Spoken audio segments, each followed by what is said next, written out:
La invención de la técnica fotográfica es el resultado de la combinación de diversos descubrimientos técnicos. Entre los precursores se encuentran el filósofo chino Mo Di,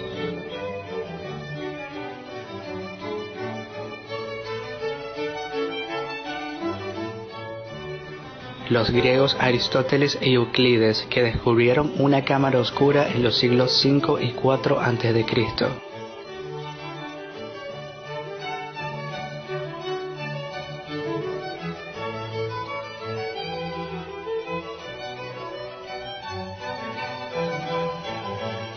el matemático bizantino Antemio de Tralles, que en el siglo VI utilizó una forma de cámara oscura en sus experimentos, y 4 siglos después el matemático árabe Alhazen hizo un claro y profundo descubrimiento acerca de la cámara oscura y la proyección estenopeica.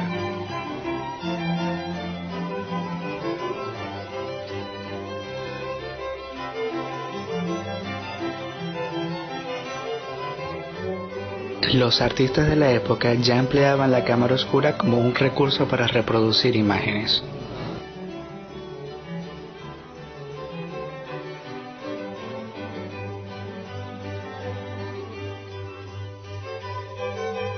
¿Cómo serían nuestras vidas si hubiésemos nacido y muerto sin llegar a conocer la técnica de la cámara oscura? Érase una vez un inventor, bueno, varios. A estos iluminados, bueno, no tanto, se les ocurre inventar un aparato como este. Posiblemente nunca se sabrá con precisión quién descubrió ni cuándo la cámara oscura. Pero lo importante de la cuestión es que hasta antes de ser utilizada para capturar imágenes, ya sea fijas o en movimiento, fue considerada como una herramienta útil para profundizar en el conocimiento. Es así como no hay dudas de que habría cosas de las que jamás nos hubiésemos enterado. Otras que imposible sería imaginárselas. Y otras que ni siquiera nos hubiésemos preguntado cómo son o cómo funcionan. ¿Pensaste detalladamente cuáles son esas cosas? ¿Sabrías cómo apoya sus patas un caballo al correr? ¿O cómo un esquimal duerme todas las noches? ¿Cómo explota exactamente un globo al reventarse? Pensá cómo es un rayo, siendo que la duración de este no supera los 0,0002 segundos. ¿Estabas en ese preciso momento mirando el cielo? ¿Cómo te moves y te ven los demás?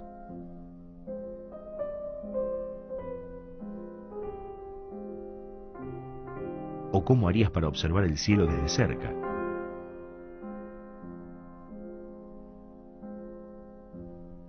¿Tenés la paciencia suficiente para ver cómo crece una flor? ¿O ver cambiar la luz del día a la noche?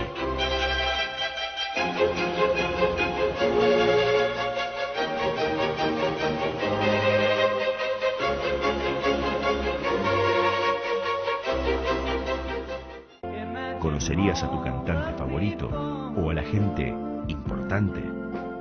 ¿Te animarías a acercarte lo suficiente a un oso para saber cómo son sus dientes? Solo algunos locos lo harían.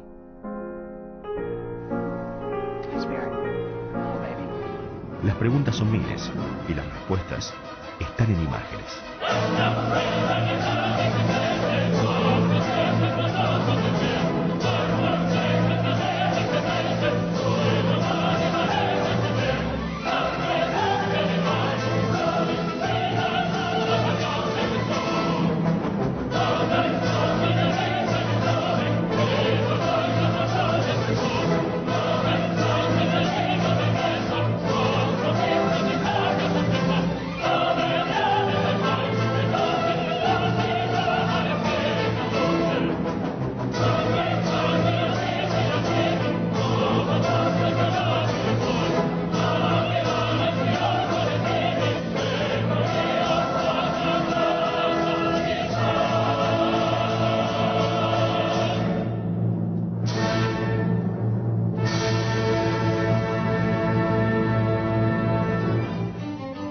San Alberto Magno descubrió las propiedades del nitrato de plata.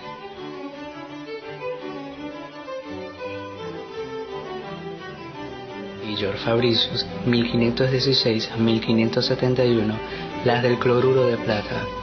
En 1568, Daniel Bárbaro descubrió el mecanismo de un diafragma, y en 1694 Wilhelm Humber descubrió el efecto fotoquímico que producía el oscurecimiento de algunos materiales en presencia de la luz.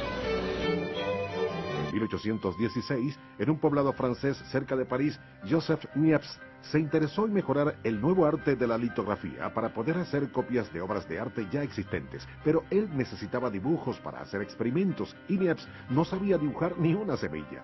Él decidió hacer sus dibujos con la ayuda de la luz, una idea mucho más complicada que mejorar una litografía, y que de hecho ya otros grandes pensadores habían abandonado anteriormente. Niepce construyó una pequeña cámara obscura un poco más larga en sus costados. Él sabía de los experimentos de Schulze con plata sensible a la luz, así que colocó un papel cubierto con cloruro de sodio en el fondo de la cámara. Le emocionaba la idea de obtener una imagen en el papel, pero los claros y oscuros de la imagen quedaban invertidos y él no sabía cómo imprimirla o lograr una fotografía de apariencia normal. 6 años de tenaces experimentos pasaron mientras él descifraba mejores métodos para lograr una mejor imagen. En julio de 1822, Niepce tropieza con la solución. Niepce sabía que los artistas usaban un compuesto de asfalto en las litografías. Él pintó una lámina con asfalto en vez de plata, colocó una silueta transparente en la lámina y la expuso al sol. Era una idea sin sentido, pero funcionó. Él pudo copiar obras de arte.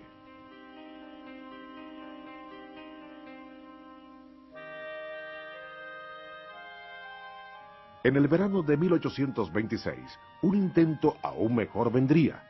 Niepce tuvo éxito en el sueño de muchos hombres. Capturó la imagen reflejada de la luz. He used a crude camera obscura that he had, and he put the plate in the back of the camera obscura, stuck it out the window of his studio, and exposed it to the view out there for 8 hours. El resultado, lo que muchos consideraron la primera fotografía, la vista desde la ventana de su casa de campo. Niepce llamó a este invento heliografía. Poco después de su descubrimiento, él recibió una carta de un desconocido en París, quien para horror de Niepce sabía de sus experimentos. El desconocido quería saber el secreto de Niepce para crear una heliografía, y le dijo que él también estaba trabajando en la obtención de fotografías en base a la luz. Niepce temió que robaran sus ideas, e investigando acerca del autor de la carta, quien firmaba Daguerre, descubrió que era un respetado crítico de arte. Niepce le contestó de manera cortés, pero no reveló su secreto. Poco después de recibir la carta, Niepce viajó a Londres, pero se detuvo en París, donde repentinamente decidió presentarse ante el desconocido apellidado Daguerre. Louis-Jacques Daguerre no solo era un artista, sino también el copropietario de una galería llamada Diorama. The Diorama was like Grauman's Chinese Theater in Hollywood, a place that everybody knew about. It was a mecca for tourists. It was a cornucopia of money. It was highly profitable. It made him famous. El público observaba con asombro cómo los grandes paisajes pictóricos parecían convertirse en otros paisajes diferentes debido al efecto de la luz y a lienzos pintados con luminosidad. Daguerre usó la cámara obscura para dibujar perspectivas correctas en sus grandes pinturas. Él compró las lentes para su cámara al mismo optometrista que le vendió los suyos. De hecho, fue el optometrista quien le contó a Daguerre acerca de los experimentos de Niepce con la cámara. Finalmente se conocieron en enero de 1927. We know Daguerre to be a very charming man. I mean, part of the theatre world. He knew how to smooth palms and get his own way and so on. I think Niepce was quite impressed. Niepce apuró su viaje a Londres, pero se enteró que un revés en la fortuna familiar lo había dejado en la quiebra. Pero estaba más decidido que nunca a continuar sus experimentos con la cámara. E igualmente decidido estaba el empresario de museos parisense, Louis Daguerre.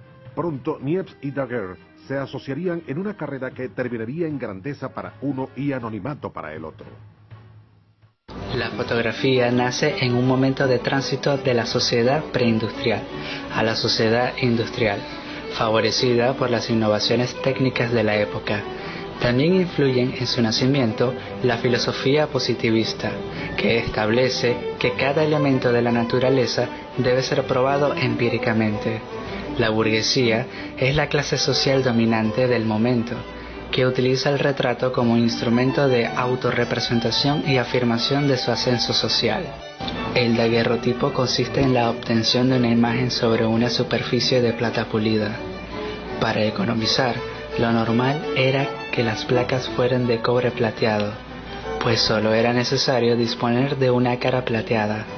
Las imágenes se revelaban con vapores de mercurio, apareciendo en la cara plateada de la placa que previamente se había sensibilizado con vapores de yodo. Pero era un procedimiento caro y el equipo pesado, y precisaba de un tiempo de exposición alto, de varios minutos al principio. Además, los vapores de mercurio eran realmente dañinos para la salud. William Talbot retomó las investigaciones que había abandonado 4 años atrás. Él sabía que su método inicial era lento e imperfecto, pero pronto dio con una mejora importante al exponer papel humedecido en vez de papel seco en la cámara por corto tiempo.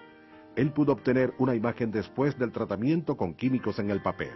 El proceso era más rápido y la imagen más nítida. Talbot llamó las fotografías obtenidas con este método calotipos, del griego, hermosas pinturas. Su madre le recomendó llamarlas talbotipos y ella así lo hizo hasta el día de su muerte. Con este proceso químico más rápido, Talbot ahora podía hacer retratos. La fotografía de su esposa tomada en 1844, uno de sus primeros calotipos, aún existe. Ella posó solamente 15 minutos para este. Durante los siguientes 20 años, Talbot continuó mejorando el revelado y longevidad de las fotografías, pero nunca ganó dinero por sus inventos, aunque trató de patentar sus ideas. Talbot did the unusual. Instead of sharing with the world at large his discovery as a miracle that had been given by nature or by God, he patented the process. Se vio envuelto en pérdidas económicas terribles, además de otros derechos para usar sus procesos. Perdió la mayoría de sus bienes. Con el tiempo, Talbot abandonó por completo la fotografía. En 1877 murió por una falla cardíaca en Laycock Abbey. Su aporte a la invención de la fotografía fue escasamente mencionado en muchos de sus obituarios. Of course, there was always rivalry between France and Britain about which of them had come up with the invention. But Talbot is, widely recognized as the founding figure for the kind of photography we use today, paper-based, negative, positive photography. In that respect, Talbot is definitely the founding figure.